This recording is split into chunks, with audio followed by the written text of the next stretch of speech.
This morning I'm gonna talk a little bit about these questions, but let's start by some question first. What do you used to play when you were a little kid? Anyone? Play football? No? Kites, maybe, yeah? Kites. What else? Play chess. Wow. In my case, it was Lego bricks. I was born in Banyuwangi, Eastern Java, and this is what I used to play when I was a little kid. You know, I remember spending hours building different kind of stuff. I built castle, I built buildings, I built rockets, and I built a robot. Little did I realize that my time with Lego actually helped shape my future. So where is myself? Yeah, the guy in the center was me. Can you guess how old I was? 3 years old? No. This was myself when I was 16 or 17 years old. So I was going to Croatia, representing Indonesia for International Physics Olympiad in 2010. So I love physics because I like to play with Lego. I love physics, I love maths, and this actually led me to study engineering in the university. So this is myself when I was studying in Universitas Gadjah Mada. Then I start to love robots, you know, because robot is something that is real. Something that I can see, I can touch, right? I can feel. So this what led me to an amazing journey to the UK when I was studying robotics. And this is where I realized, because when I was doing robotics, I start to build a lot of stuff. This robot over here is actually used to help people in disaster evacuations. This robot over here is an excavator with no human. Excavator with no human. It can work by itself. This experience then make me think, wow, what I'm doing right now is actually not that different compared to what I was doing when I was a little kid, right? I was playing with Legos, I was building stuff, of course it doesn't move, right? But now I'm also doing similar things. I'm building robots, building stuff, just like Lego. This is when I was realizing that actually what we did, what we learned during our childhood actually matters a lot. So the questions now, what should we teach our children today? What should we teach our little brother or little sister? What should we teach them? Now we are living in a very different situation compared to when I was a kid, right? Now we see that 300 million jobs around the world was expected to be gone. Why? Because it got replaced by technology, by AI like ChatGPT, right? But fortunately, not everything is dark and gloomy. There is still some hope. Because you know what? The technology that actually erase some jobs right now is expected to create a different kind of job, to create a new job, to create a new position that might not be even existed right now. So, the question is not about oh, the jobs are gone. What are we going to do? No. Some jobs will be gone. Some new jobs will appear. The question is, how do we prepare for this?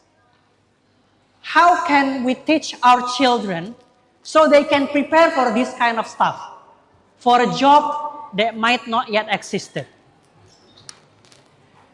So I know this is difficult questions. There might not be a single answer to this, but I found what could be one of the answers to these questions when I was in the UK. So when I was in the UK, I had a privilege to be involved in a company called Richer Educations in London. So what is this company doing?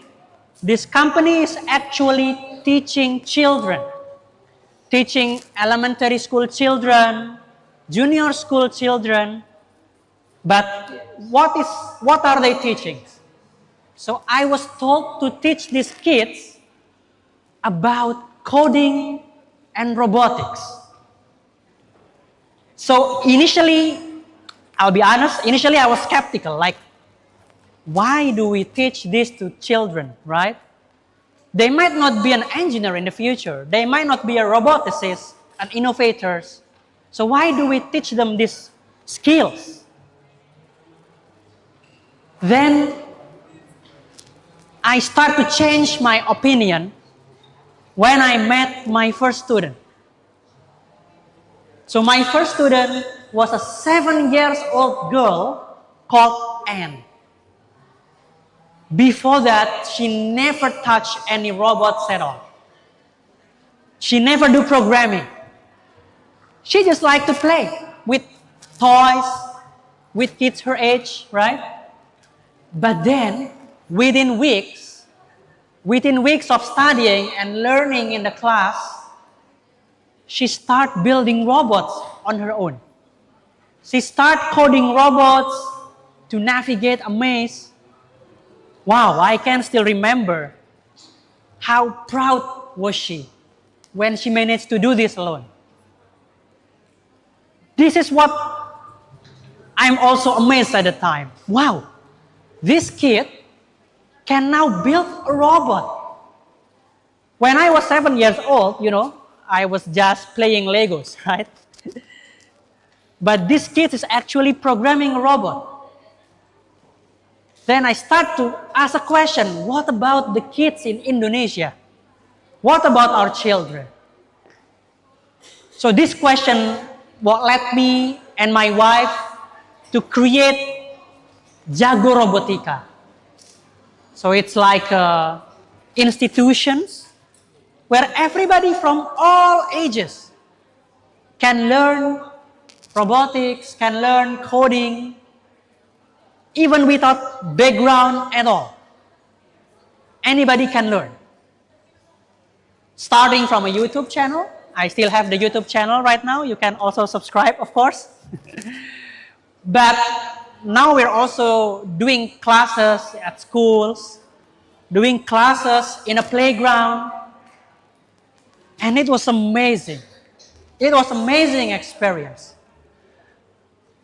I met children like Gavin. Gavin is a 6 years old. Kindergarten children. She managed to build a miniature of tower bridge.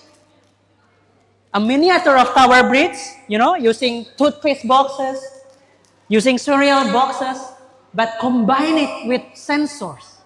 Combine it with robots. So this bridge can actually open up automatically when something approaching. And then there is also Hamizan. I don't have his picture here, but I have his code. So Hamizan is 3rd year's elementary student in Yogyakarta, who really amazed me because one day he showed me, Pak Ataka, look what I did. Look what I made. So he made a simulators of robot by himself. He designed the picture, he programmed the robot, so then people can actually control the robot to navigate the maze. And not only that, the last image is a robot programmed by another student called Yakzan, also an elementary school student from Bogor. So he did an online class, and he recorded this one and showed it to us proudly. Look, I can make this robot follow a line. Wow. How did you do that? I asked him, right? Well, I just use whatever I learned to make my own code. So this is just examples. There are many, many more children out there that do something really amazing with this technology. But they don't only learn about coding. They don't only learn about robotics. They don't only learn about technical skills. They also learn about life skills. They learn how to solve problems. They learn how to think creatively. They also learn about perseverance, what it means to fail, what it means to try again, what it means to never give up. They also learn to work together. Work together with their friends, building stuff together in a group, and then present it. Present it to their parents, to their peers. So these are all life skills. They might not be roboticists. They might not be engineers. But one thing that I'm sure, they are the future of our country. They will be problem solvers in whatever field that they're working in the future. So these are all skills that educators call 4C. Critical thinking, creativity, collaboration, communications. These are skills that are irreplaceable. Robot cannot replace this task. AI cannot do this as good as human. So that's why empowering our kids with this skill is very essential. It's very crucial for them, but also for Indonesia. When we now talk about Indonesia 2045, right? A golden age of Indonesia, where our country will celebrate 100 years anniversary of our independence, becoming a world-leading innovators and technologists. Is that possible? Well, 10 years ago, I might be skeptical. But now, seeing all these amazing kids, not only playing with Lego bricks like myself, but actually building stuff that help solving problems. Now, I'm saying it's not only possible, it's very possible. It's very realistic. As long as we start investing to our children now. Not tomorrow, not the day after, but now. Indonesia 2045 is not only a dream. It could be a reality, and our kids are the one who will make this dream a reality. How? By getting help from us, of course. So that's why it's our responsibility to empower them with these skills, so that in the future, they could be innovators. They could be a future leaders. They could be problem solvers in whatever field that they're working on. But of course, I can't do this alone. I cannot do this on my own. Nobody can. That's why we all need to do this together. We all need to do this together to present this future to our kids, to help them so that they will be equipped with these skills.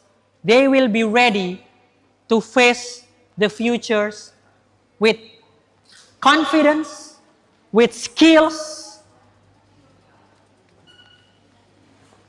and with the skills that can make them a leaders of Indonesia in 2045. Thank you very much.